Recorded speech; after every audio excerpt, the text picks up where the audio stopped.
Bonjour chers élèves et bienvenue dans cette capsule dans laquelle on va terminer la nutrition.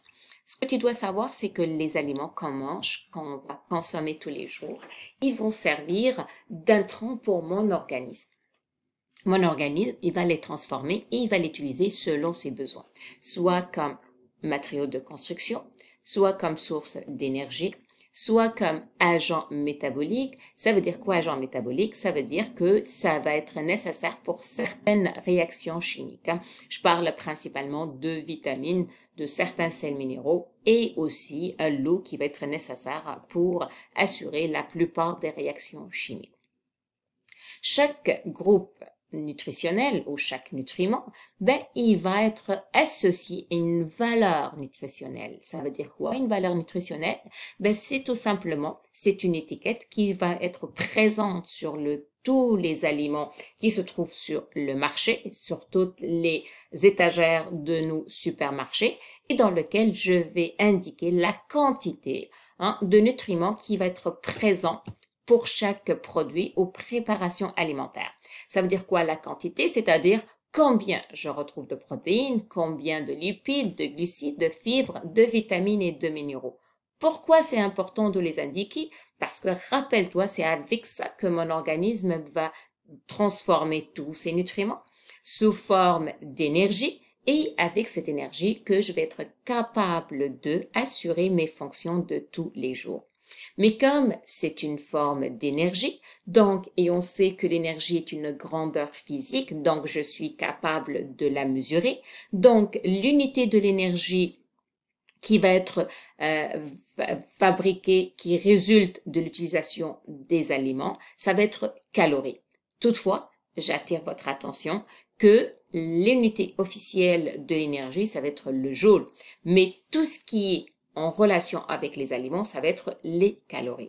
Ce que tu dois savoir, c'est que la quantité d'énergie que c'est nécessaire pour un organisme dépend de son âge, du poids et de la taille, ainsi que du sexe.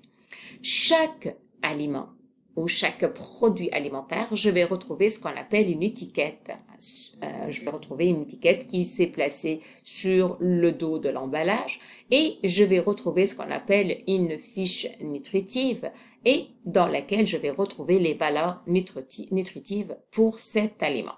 Donc, qu'est-ce que je retrouve? Je retrouve, voyez ici, je retrouve tout d'abord les familles. Donc, je retrouve les lipides et dans les lipides, je retrouve les gras saturés, les trans, le cholestérol. Je retrouve les glucides simples, ok. Et généralement, je retrouve les fibres. Et si vous faites ici, si vous voyez en détail, j'en ai 7 plus 4 onces, alors que la valeur est de 12 grammes. Le 1 gramme qui n'est pas marqué et tout simplement, il s'agit bel et bien de glucides qui sont complexes. Je retrouve mes protéines et enfin, je vais retrouver quoi? Je vais retrouver les vitamines et les sels minéraux et ainsi que les oligo-éléments. Donc, à partir de chaque fiche nutritive, je vais être capable de calculer l'équivalence énergétique apportée par cet aliment. Comment je peux calculer ça? Chaque gramme d'un nutriment va fournir une certaine quantité d'énergie. Par exemple, un gramme de glucides, il va me fournir 4 calories d'énergie. 4 calories d'énergie.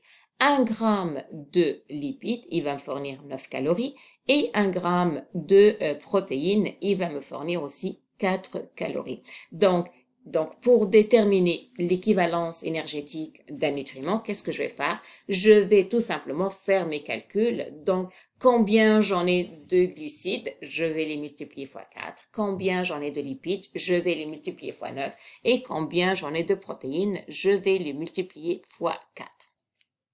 Voyons cet exemple. Donc ici, je veux déterminer la valeur ou l'équivalence énergétique de cet aliment. Donc, qu'est-ce que je vais faire? J'en ai combien de lipides? J'en ai 0,5 grammes, j'en ai 12 grammes de glucides et j'en ai 0 g de protéines. Pour calculer l'équivalence énergétique, qu'est-ce que je vais faire? Je vais écrire 9 calories de lipides fois 0,5 g, ça va me donner 4,5 calories. Je vais faire calculer les quantités d'énergie fournies par les glucides, donc 4 calories fois 12.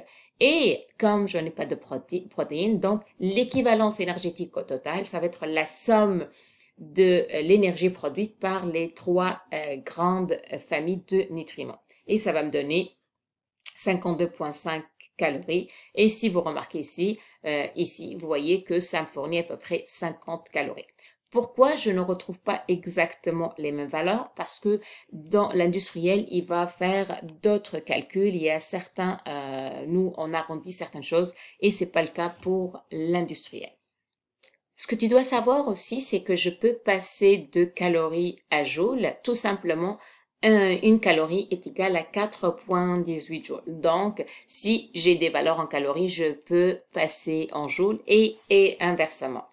Ce que tu dois savoir aussi, c'est que la quantité d'énergie nécessaire pour chaque organisme, comme je viens juste de le dire, elle est variable dépendamment du sexe, mais aussi dépendamment de l'âge. Par exemple, pour une jeune adolescente, elle a besoin de 2000 calories par jour, alors qu'un adolescent, il a besoin de 3000 calories par jour.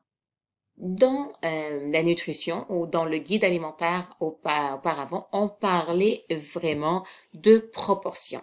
Toutefois, actuellement, ce guide alimentaire canadien a changé et on parle actuellement de l'assiette. Donc, ça veut dire quoi? Un guide alimentaire, selon va parler de portions dans les assiettes, c'est-à-dire que tu dois avoir la moitié de ton assiette qui est formée par des légumes et des fruits, ainsi qu'il faut bien consommer une grande quantité d'eau, et le 1/4 par des sources de protéines variées, et finalement le 1/4 avec des gras entiers, c'est-à-dire une source plus ou moins de glucides qui est complexe.